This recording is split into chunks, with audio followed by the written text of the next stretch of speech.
విచేసిన పాత్రికేయ మిత్రులందరికీ నమస్కారం. ముఖ్యంగా మా మీడియా మిత్రులందరికీ ముందుగా నన్ను వదిలితే నేను మీ అందరికీ కృతజ్ఞతలు తెలియజేసేవాడిని. ఎందుకంటే నాకు వీరధీర సూరన్ రివ్యూస్ మటుకు అద్భుతంగా రాశారన్న. మీరు ఇచ్చిన సహకారం నేను జన్మలో మర్చిపోలేం. ఎందుకంటే అది పెద్ద బ్లాక్ బస్టరు తమిళ్లో, తెలుగులో కూడా పృథ్వీ చాలా బాగా చేశాడు అని మీరు ఇచ్చిన స్ఫూర్తి ఒక టానిక్. చాలా మంచి ఆఫర్లు వస్తున్నాయి. సో అంతకన్నా పెద్ద మన ఇక్కడ సెలవరాఘవన్ అంట, నేను చాలాసార్లు అతన్ని చూసినప్పుడు సాయి రాజేష్ని అద్భుతం. ఎందుకంటే తన దగ్గర ఇప్పుడు డాక్టర్ ఉమా కథ, మరి అది అంతకుముందు 2-3 కథలు చెప్పాడు. అద్భుతం, ఒకదాని మించి ఒకటి ఉన్నాయి. ఈ డాక్టర్ ఉమా కథ చెప్పినప్పుడు చాలా పెద్ద సబ్జెక్ట్ కదా ఇది, పబ్లిక్లో ఒక అవేర్నెస్ రావాలి. అలాంటి సబ్జెక్టు ఎవరు డీల్ చేస్తున్నారండి అంటే ఇక్కడే ఎదురుగుండా కూర్చున్నారు ఉమాగారు. ఉమాగారు అనే పిలవాలి ఇంకా సినిమా రిలీజ్ అయ్యాక. వాళ్ళ అమ్మగారు జ్యోతిరెడ్డి గారు. సో ఒక అద్భుతమైన ఒక అవేర్నెస్, సోషల్ అవేర్నెస్ పబ్లిక్లో రావాలి. మేము ఇండస్ట్రీకి వచ్చినప్పుడు గణేష్, నాకు 2వ సినిమా గణేష్ యాక్ట్ చేస్తున్నప్పుడు మొత్తం షూటింగ్ అంతా వెంకటేష్ బాబు మామూలు జనరల్ హాస్పిటల్లో చేసి తర్వాత కార్పొరేట్ హాస్పిటల్స్ మీద చాలా అద్భుతం. అప్పట్లో ఆ సినిమా ఒక ట్రెండ్ సెటర్. ఎందుకంటే అందరికీ ఆరోగ్యం, ప్రజలందరూ ఆరోగ్యంగా ఉండాలి అనే ఒక కాన్సెప్టు, వాళ్ళందరికీ ఆరోగ్యం వైద్యం సకాలంలో దొరకాలి, దీన్ని ఎందుకు మీరు కార్పొరేట్ ఇదిలో తీసుకెళ్తున్నారని చెప్పారు. అది సూపర్ హిట్. దాని తర్వాత వచ్చిన ఠాగూర్ సినిమా చిరంజీవి గారు అద్భుతంగా కార్పొరేట్ సర్కిల్లోకి వెళ్ళిపోయింది మొత్తం వైద్యం అని దాని మీద తీసారు. అది బ్లాక్ బస్టర్. ఇప్పుడు మెయిన్ ఎందుకు చెప్తున్నామంటే మనలోనే ఉంది తప్పంతా. మనం మన ఇంట్లోంచి ఒక అబ్బాయిని డాక్టర్గా మనం చదివిస్తున్నాం. వాడు అంతకుముందు ఒక 25 years బ్యాక్ ఎలా ఉండేదంటే మేబీ డాక్టర్ అయితే ఆ ఊర్లోనే అతను ప్రాక్టీస్ చేసేవాడు, అక్కడే ఉండేవాడు, ప్రజలకు దగ్గరగా ఉండేవాడు. మేము చాలామందిని చూసాం అలా డాక్టర్స్ని. ఆ డాక్టర్సే చాలామంది దేవుళ్ళ చూస్తారు. అలాగా చాలా ఊర్లలో ఉన్నారు. కానీ ఇప్పుడు ఏమైపోయింది, మా అబ్బాయి యుఎస్లో ఒక పెద్ద డాక్టర్ అవ్వాలి, బాగా సంపాదించాలి, ఎక్కడో రష్యాలో ఉండాలి, ఇక్కడికి రావాలి, ఒక కార్పొరేట్ హాస్పిటల్ పెట్టాలి, దాంట్లో మనం డబ్బులు సంపాదించాలనేది మనలో ఉంది. అది మనం చేంజ్ చేసుకున్నంతకాలం ఇలాగే ఉంటుంది అన్నమాట. కాబట్టి ఇది ఎందుకు చెప్తున్నానంటే శంకర్ అని మా ఫ్రెండ్ ఉన్నారు శ్రీకాకుళంలో, అతనికి ఒక ఫ్రెండ్ ఉన్నాడు. వాళ్ళ అబ్బాయి ఢిల్లీ ఎయిమ్స్ కాలేజ్ అనుకుంటా, దాంట్లో టాప్ ర్యాంకులో ఉండి అతను నాతో ఒక మాట అన్నాడు. ఏంటంటే, అన్నా నేను డాక్టర్ అయిపోయాక ఇంటీరియర్ విలేజ్ శ్రీకాకుళంకి మారుమూల పాలకొండ అనే ఒక ఊర్లో పుట్టి పెరిగిన అబ్బాయి. ఆ వాతావరణం కూడా చూశాను నేను. ఒక ఎలా ఉంటుందంటే ఆ విలేజ్లో ఉన్న ఆ ఇళ్ళు కానీ అవి కానీ, అక్కడి నుంచి తను చదువుకొని ఇండియాలోనే టాప్ ర్యాంకులోకి వెళ్ళి అక్కడ ఢిల్లీలోనే ఒక పెద్ద డాక్టర్ గారు అమ్మాయిని మ్యారేజ్ చేసుకుని తను వచ్చి శ్రీకాకుళంలో హాస్పిటల్ కట్టిస్తున్నాడు. రేపు జూన్లోనో జూలైలోనో ఓపెన్ అవుతుందన్నమాట. పేద ప్రజలకు దగ్గరగా ఉండాలి, it is not a corporate hospital అని చెప్పి ఇలా వచ్చాడు. అలాగా ఉన్నారు కొంతమంది. ఆ కోవలో మరి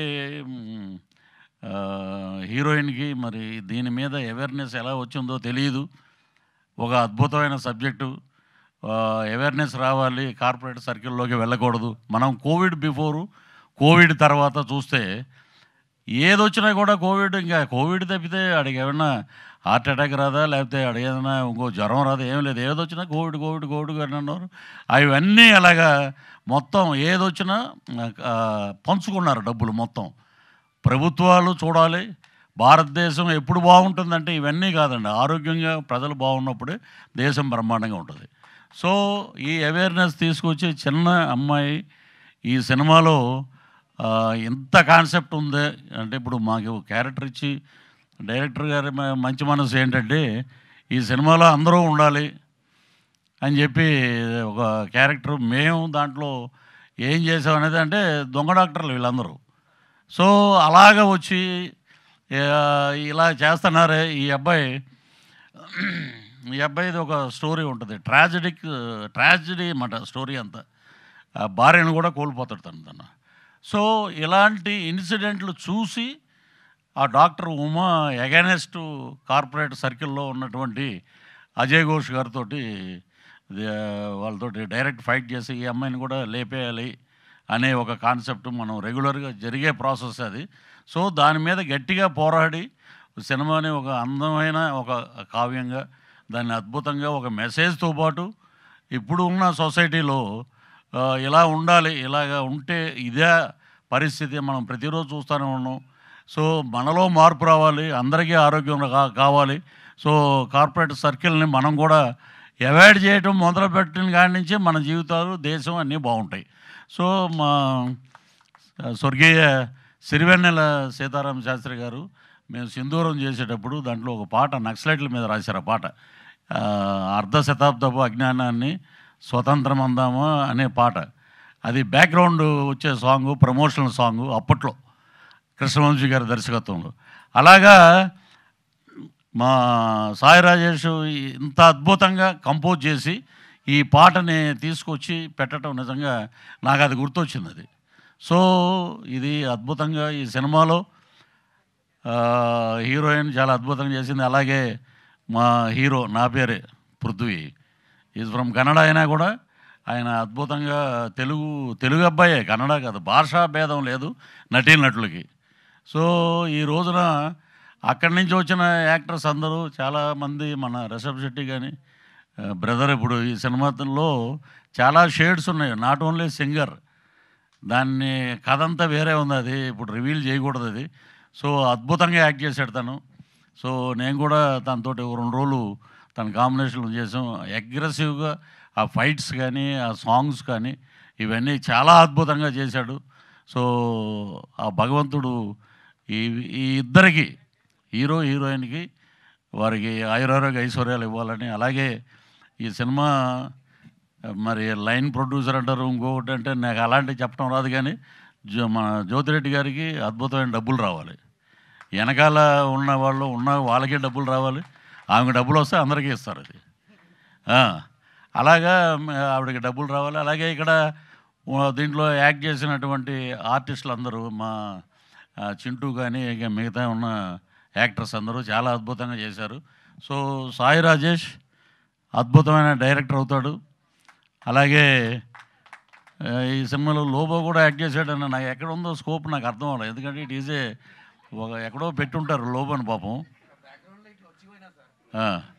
చాలా అది, ఎందుకంటే ఇప్పుడు ఏప్రిల్ 18న రిలీజ్ అవుతున్న లేడీ ఓరియంటెడ్ సినిమా.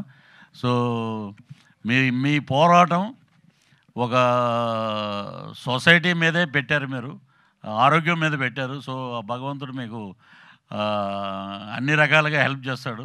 సో దీన్ని ఇంకా పబ్లిక్లోకి తీసుకెళ్ళాలంటే మీడియా మిత్రుల ద్వారా ఇది సాధ్యం. అది ఏ సినిమానైనా ఏ ప్రోగ్రామ్నైనా జనాల్లోకి తీసుకెళ్ళేది మీడియా కాబట్టి. సో మేము డాక్టర్స్కి హాస్పిటల్స్కి వ్యతిరేకం కాదండి, బట్ దీంట్లో ఉన్న కంటెంట్ ఏంటంటే అందరినీ సమాన దృష్టితో చూడండి, కార్పొరేట్ సర్కిల్లోకి వెళ్ళకండి అనేది వారి భావన. సో దానికి కూడా బ్రహ్మాండమైన అప్లాజ్ వస్తుంది. మీరు చేసిన అంటే చాలా వరకు ప్రొడ్యూస్ చేస్తే గ్లామరస్గా 4 ఫైట్లు అవి పెట్టి లేడీ ఓరియంటెడ్ సినిమా చేయొచ్చు, కానీ ఒక మంచి మెసేజ్ తోటి పాటు మీరు సినిమా చేయటం, దాంట్లో మా బ్రదర్ అని కూడా అనలో మా అబ్బాయి అని అంటాం పృథ్వీ. అలాగే ఇక్కడ 2 సంవత్సరాల క్రితం షూటింగ్లో కలిశాడు అతను శ్రీకాంత్ అని, ఇక్కడ ఎక్కడో ఉండాలి, ఇక్కడ వాళ్ళు కూడా 2 సంవత్సరాల తర్వాత ఇప్పుడు ఏంటయ్యా ఎలా ఉన్నామంటే నెంబర్ లేదండి అన్నాడు. మొన్న నెంబర్ లేదు, ఇప్పుడు కాదు. సో అలాగా ఉంటారు ఆర్టిస్టులు కొంతమంది అలాగా. అలాగే బలగం భామ, ఆమె ఇప్పుడు ఆ సినిమా చేస్తున్నారమ్మా. నెక్స్ట్ సినిమాలో అంటే ఒక సినిమాకి వాడుకొని ఇంకో సినిమాకి పెట్టరు, అదే వచ్చింది మన దౌర్భాగ్యం. సో అలాగే లిరిక్స్ రాసినటువంటి ఆయన తమ్ముడు, అలాగే డ్యాన్స్ మాస్టర్ గారికి, రాజు తోట మా కెమెరామెన్ అయితే అద్భుతం, అలాగే మ్యూజిక్ డైరెక్టరు, ఇంకా పేరున అందరూ. నిజంగా జ్యోతిరెడ్డి గారు అయితే బ్యాగ్ పట్టుకుని వర్షం కూడా పడింది అండి అప్పుడు, 2-3 రోజులు వర్షాలు ఉన్నాయి ఇప్పుడు. ఆ బ్యాగ్ చేతిలో పట్టుకుని అటు ఇటు తిరుగుతూ, పృథ్వీ గారు ఒక నిమిషం అండి ఎవరికో పేమెంట్ ఇవ్వాలని నేను పాపం ఎంత సహృదయంతోటి సైలెంట్గా బాగా, అసలు ఏంటంటే బడబాకిలు అంటారు చూసారా, లోపల ఎన్నో అగ్నిపర్వతాలు బద్దలవుతున్నా కూడా అమ్మ వస్తాడు చక్రవర్తి అని ఇక్కడ ఎక్కడో ఉండాలి మేనేజరు, సార్ వెళ్ళిపోతున్నారు పేమెంట్ అంటే అలాగండి. అందరినీ బాగా చూసి అందరికీ బాగా భోజనాలు పెట్టి డబ్బులు ఇచ్చి సినిమాకి ఆవిడ పడిన కష్టం నిజంగా అదే ఆమెకే తెలియాలి అది. సో ఇక్కడ ఉన్నటువంటి వాళ్ళ బ్రదర్కి నిజంగా ఏదో అన్నారు కదా ఇంతకుముందు, మీరు మంచి సామెత చెప్పారు, అలాగా మీరందరూ వెనకాలండి మీ అక్కగారితో ఇంత మంచి సినిమా చేయటం అనేది నిజంగా గొప్ప అవకాశం. దీంట్లో నాకు 2 షేడ్లు ఉంటాయి, అది ఇప్పుడు చెప్పకూడదు. అది అసలు కథ అంతా రివీల్ అయ్యేది అక్కడి నుంచే, మొత్తం నన్ను కొట్టడానికి వస్తాడు హీరో అక్కడ. సో ఈ సినిమా అద్భుతంగా ఆడాలి, హీరోయిన్కి మంచి పేరు రావాలి, అలాగే డైరెక్టర్ గారికి మంచి పేరు, అలాగే మా జ్యోతిరెడ్డి గారికి మంచి డబ్బులు రావాలి. డబ్బులు వస్తే ఆమె అందరూ మిగతా ప్రొడ్యూసర్లు లైను గీను పక్కన ఉన్న వాళ్ళు అందరికీ ఇస్తారు, అది మటుకు గ్యారంటీ. సో ఇంత మంచి అద్భుతమైన సినిమాని ఆశీర్వదించండి. చిన్న సినిమా బతికితే అందరూ బతుకుతారు, 100 మందికి భోజనాలు పెట్టారు, 100 కుటుంబాలను ఆదుకున్నారు. కాబట్టి మీరందరూ పాత్రికేయ మిత్రులందరూ ముందుకు తీసుకెళ్ళమని మనస్ఫూర్తిగా కోరుకుంటూ, మా ఇక్కడ మిత్రుడు ఎక్కడో ఉండాలి, సతీష్ అనుకుంటా, సతీష్ అని తను తీసుకెళ్తాడు ముందు, మనం తీసుకెళ్ళకపోయినా మన పక్కన నిలబడితే నాకన్నా హైట్ అయినా, కాబట్టి చక్కగా విజన్ చూపిస్తాడు. సో మీదే బాధ్యత, ఇంకా వాళ్ళు చేసి మీ చేతిలో పెట్టారు సినిమా. సో ఈ అవకాశం ఇక్కడికి రావటానికి, ఈ సినిమాలో నాకు ఒక అవకాశం ఇచ్చినందుకు పేరున అందరికీ కృతజ్ఞతలు తెలియజేస్తూ సెలవు తీసుకుంటున్నాను. జై హింద్. థ్యాంక్ యూ పృథ్వీ గారు, థ్యాంక్ యూ సో మచ్.